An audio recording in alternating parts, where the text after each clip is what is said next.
tuko na cities 5 Kenya.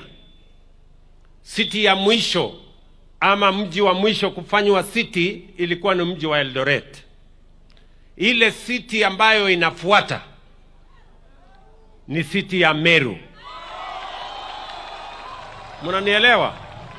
Ile city ambayo inafuata ni Meru City.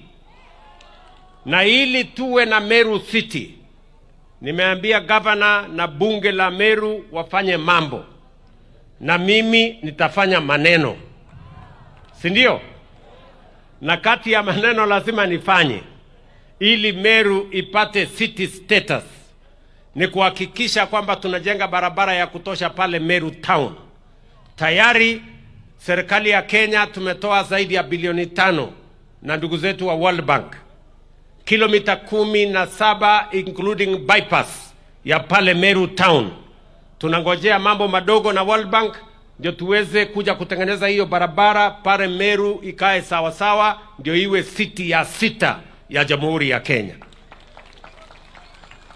Vile vile mumesikia vile imesemekana hapa, ili pale kuwe na city ya sawa sawa lazima tujenge soko ya kisasa.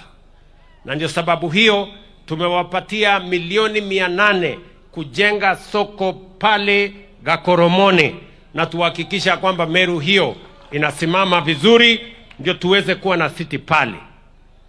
Na kwa sababu city inakuja Meru, mimi pia najipanga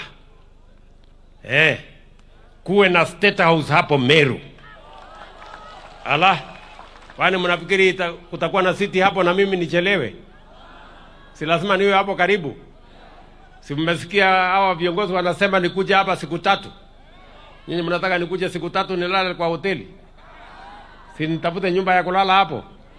Sasa nimeambia watu yangu kabla ya Disemba kuwe na State Lodge hapa Meru, mahali ambayo sasa tutakuja tupange mambo ya eneo hii yote. Meru, Tharaka Nithi, Isiolo, hii dunia yote hii mimi nitakuwa nakaa hapa nipange mambo yenu.